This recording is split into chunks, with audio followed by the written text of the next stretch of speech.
Namaste, Jai Bharat. I think it was Marx who divided democracy into scientific and utopian. Of course, he makes such distinctions, something as scientific and something as utopian. Fine. Well, the concept of utopian, in their sense of the term, need to be revisited. That's another story. So, democracy has made two types, scientific, utopian. Then we find Hitler, nobody has ever talked about it seriously, speaks about a different kind of democracy. He calls it as responsible democracy, where an elected person, if he goes to whichever house, parliament, and if he doesn't perform well or he goes different or goes against the expectations of the people who elected him, then he can call him back. A reverse process of electing him back. So that also is there. That story also is there in democracy.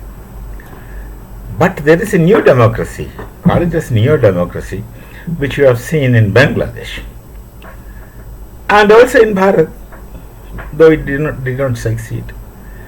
Somebody who cannot win elections, somebody who just cannot win election will create chaos, will go to nations, especially European nations, and tell them there is no democracy in our nation. Our constitution is at stake. Now, in American president election also somebody was telling that their constitution will be at stake if Trump wins. Same narratives, different contexts. The constitution will be at stake, democracy will be lost. Look who is speaking? A person who cannot get elected in spite of all the circus he does.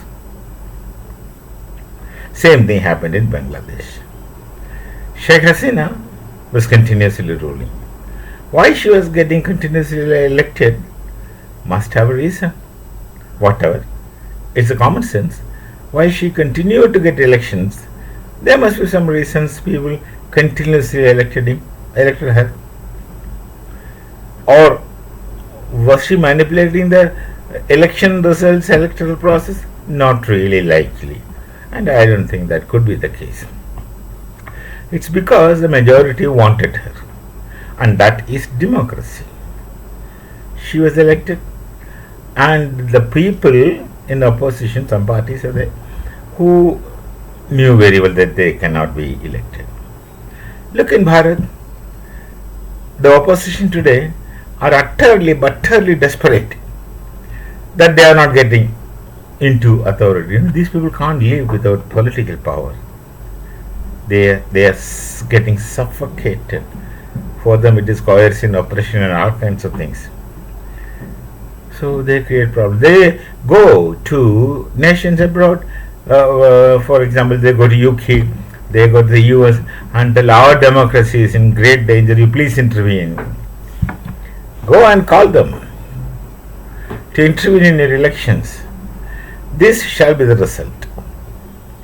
The deep seat from yes, X place, and deep seats from Y, you go and request them for help to save a democracy. Actually, the people those who go and request to save the democracy are hardly democratic.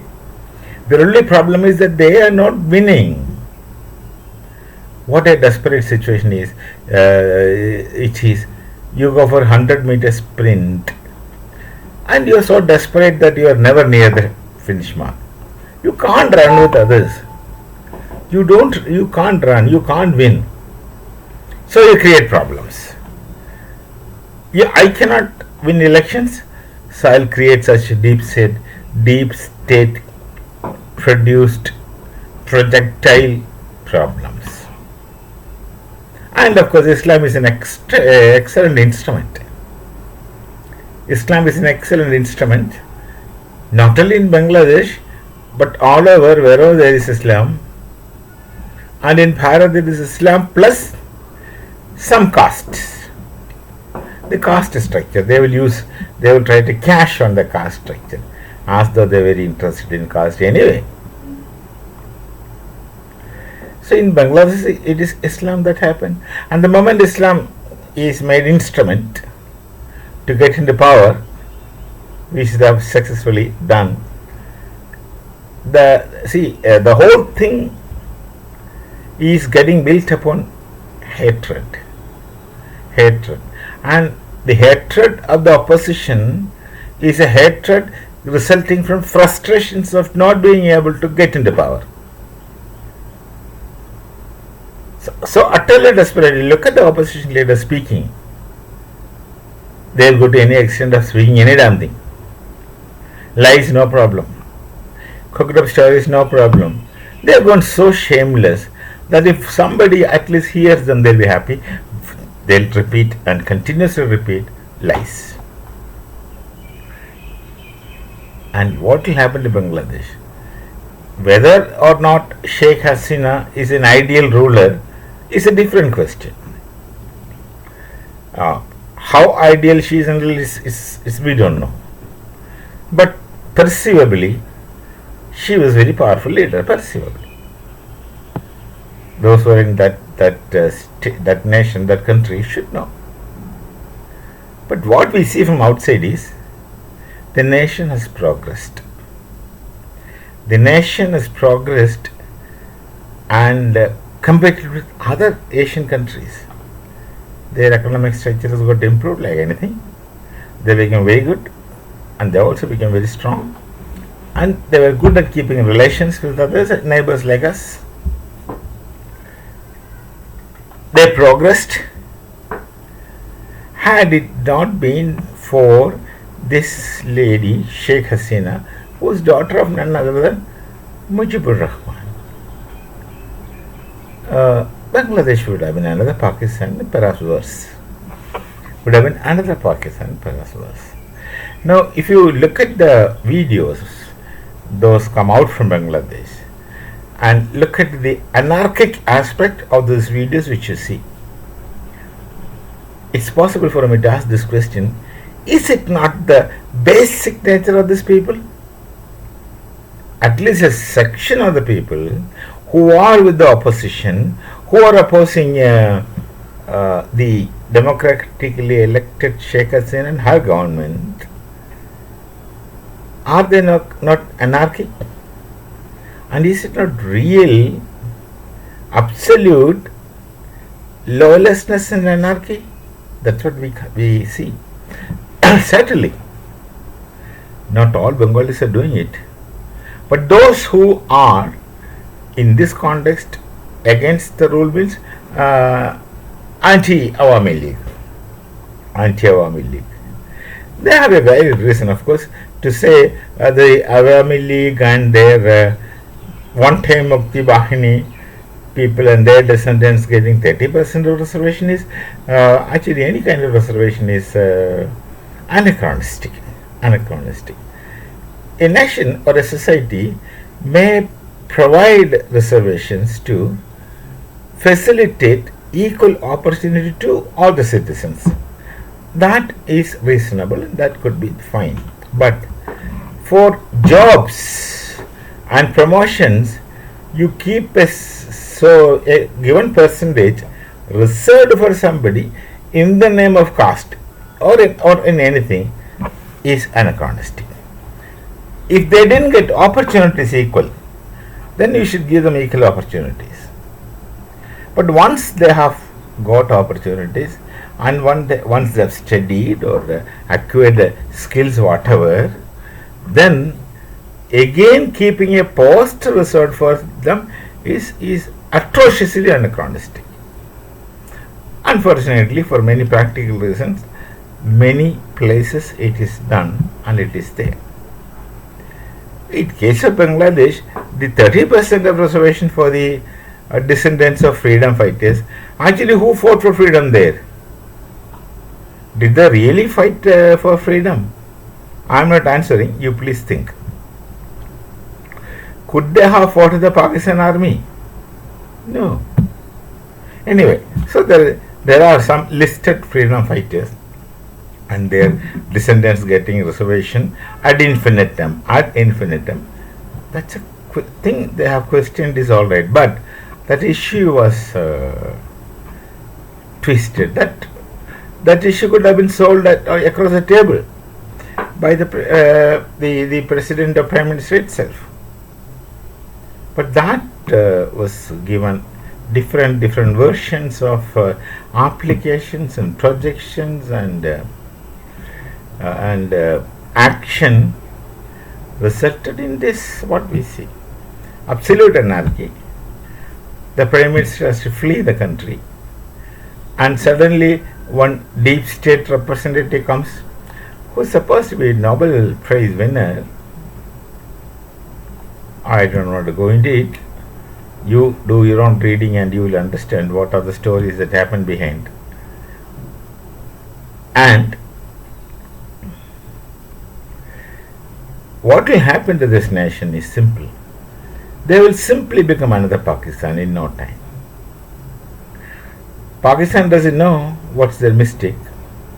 Pakistan is still asking themselves, many YouTubers you find in Pakistan asking this question, हम ऐसे क्यों हैं? हमारा हालत ऐसे क्यों है? They're asking this question. The only answer is, you are because you have got madrasa education on your head. Until this madrasa education, and I don't want to go into the details, what all things getting put into or stuffed into your mind through madrasa education would make you zombies, would make zombies out of you. You keep thinking that you are the end product of God and nothing is beyond you. You are everything. Just because you're Muslim, everything is perfect. They're taught like that. From generations, they're taught like that. So this is what will happen to the society. If you see the language which they speak, every 30 seconds they'll take the name of God, which goes against actually the third commandment of Mosaic law. Thou shalt not take thy Lord's name, thy God's name in vain. No impact of this third commandment, I suppose, if I'm not wrong. Thou shalt not take thy Lord, thy God's name in vain. I think I remember right, the Mosaic law. Bangladesh is going back in time. Sheikh Hasina has done her part. She protected and kept Bangladesh dynamic to whatever extent. I am not saying that everything was perfect, but what is going to be is unimaginably worse. By the time people realize the previous regime was better, you would have gone back 50 years back, or at least 100 years back in time. Somebody has to work towards it again. Bharat could not really take off beyond a point in Congress rule for a long time. Now, if Narendra Bhai's rule somehow gets changed with Congress, we'll just fall down like a stone from the sky, because the progress has to be maintained. You need continuous vigilant support. And this situation, all our neighbors are getting manipulated by deep states of this and that. And that impact does come to us. It comes to us. We have to resist that. Then there are operations within Bharat, within our nations, to this level, to this direction. That also you have to counter. So we in this nation has to be very careful. Unfortunately, our government knows it. They are conscious. But to what extent they can perform should depend upon how many people can support them. And the unity of people of people of Bharat is very important. And the attempts from the opposition, Congress and company, and also from people from outside, is to create divisions, destroy the unity. Every method they will try to create divisions of caste, of language, of whatever, through politics. And here also, as it is the case elsewhere, Islam becomes an effective instrument. Islam is not benefiting from this. Nor is it the case that the majority of Muslims are for it. It certainly is not the case. But one drop of poison will do in one amphora of milk. I know milk is not stored in amphora, but I just wanted to say that. One drop of poison will do. So, a section of people will do to destroy the reputation of Islam itself. And that's what is happening. And they are sufficient to take an aircraft and fly into World Trade Center. Sufficient. Couple of people will do. Devastating results. Anyway, this situation is very, very volatile and serious. Bharat is their immediate neighbor. And it's a nation within Bharat, in the sense, geographically. Infiltrators are coming. And there are so many great nationalist people in Bharat who will welcome that infiltrators and try to cash on the situation. They claim to be nationalists. This thing happens, and we have to fight the enemy from within and also enemy from outside. And Bangladesh will definitely go back in time. You just wait and see. Till we meet with another thought. Namaste. Jai Bharat, Jai Shri Ram.